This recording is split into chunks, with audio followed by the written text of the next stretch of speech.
Friends, तो आज हम स्टार्ट करते हैं क्लास 12th फिजिक्स चैप्टर 1 का डेरिवेशन। तो चलिए शुरू करते हैं। द्विध्रुव टेनिरस पर विद्युत क्षेत्र आवंटन। द्विध्रुव का मतलब होता है दो समान आवेश जिनकी प्रकृति विपरीत हो। तो चलिए हम लेते हैं दो समान आवेश, ये है -q और ये है +q। इनके बीच का जो केंद्र है उसको हम O मानते हैं और -q और +q के बीच की जो दूरी है वो है 2l। तो -q और केंद्र का जो दूरी हो रहा वो हो रहा l और +q और केंद्र का जो दूरी हो रहा वो भी हो रहा l। अब इस केंद्र से r दूरी पर यहाँ पर कोई बिंदु है जिसे हम P बोलते हैं। यहाँ पर हमको विद्युत क्षेत्र निकालना है। तो इस q आवेश के वजह से इस बिंदु P पर इलेक्ट्रिक विद्युत आवेश कितना हो रहा, तो वो हो रहा E बराबर kq बटे r²। तो आधार दिया हुआ L और लंबाई दिया हुआ है R, तो पाइथागोरस प्रमेय से हो रहा r² प्लस l²। यहाँ पर में विद्युत क्षेत्र फॉर्मूला होता है kq बटे r²।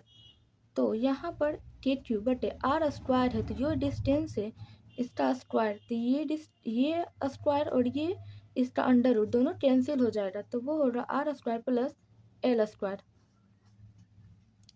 अब इस -q के वजह से जो इलेक्ट्रिक फील्ड हो रहा वो भी हो रहा kq बटे जो इसका डिस्टेंस हो रहा ये l और ये भी r है, यहाँ पर लंब r है और आधार l है, तो इसका भी जो टर्न हो रहा वो हो रहा r² प्लस l²।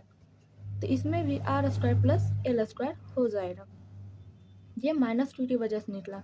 अगर हम यहाँ से थीटा मानते हैं तो ये एंगल भी हो जाएगा थीटा, और इधर भी हम इसको थीटा मानते हैं तो ये एंगल भी हो जाएगा थीटा।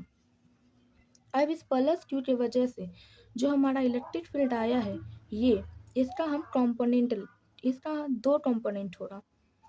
तो कोई भी कंपोनेंट हम क्यों लेते हैं, क्योंकि जब कोई भी चीज़ एक्स अक्ष और वाई अक्ष के बीच में आता है तो हम कंपोनेंट लेते हैं। तो इस +q की वजह से जो इलेक्ट्रिक फील्ड आया है उसका एक कंपोनेंट वर्टिकल में हो रहा E sin थीटा और हॉरिजॉन्टल में हो रहा E cos थीटा। उसी तरह -q चार्ज की वजह से जो इसका वर्टिकल में हो रहा वो हो रहा E sin थीटा और इसका हॉरिजॉन्टल में हो रहा E cos थीटा। तो यहाँ पर 2E cos थीटा हो जाएगा और ये दोनों जो सेम परिमाण के हैं एंड अपोजिट डायरेक्शन में है तो ये दोनों कैंसिल हो जाएंगे। तो E sin थीटा कैंसिल हो गया, तो बचा क्या 2E cos थीटा। तो हमारा जो E नेट हो रहा वो हो रहा 2E cos थीटा। 2 इंटू हमारा जो विद्युत क्षेत्र है वह है दोनों में समान है, तो kq बटे r² प्लस l²। kq बटे r² plus l²। Cos theta बराबर होता है आधार बटे टर्न। तो हम यहाँ लिखेंगे 2kq बटे r² प्लस l² इंटू आधार है l और टर्न है r² प्लस l² का अंडर रूट। अब इस 2kq बटे r² plus l² into l बटे r² प्लस l² को हम 1/2 लिख सकते हैं। अब यहाँ पर 2kq l बटे, अब इसका पावर तो 1 है और इसका पावर 1/2 है, तो इस कोई भी चीज़ अगर मल्टीपल में होता है तो इसके पावर के जो घात होते हैं उसे हम जोड़ देते हैं। तो हो रहा r² प्लस l² का 3/2।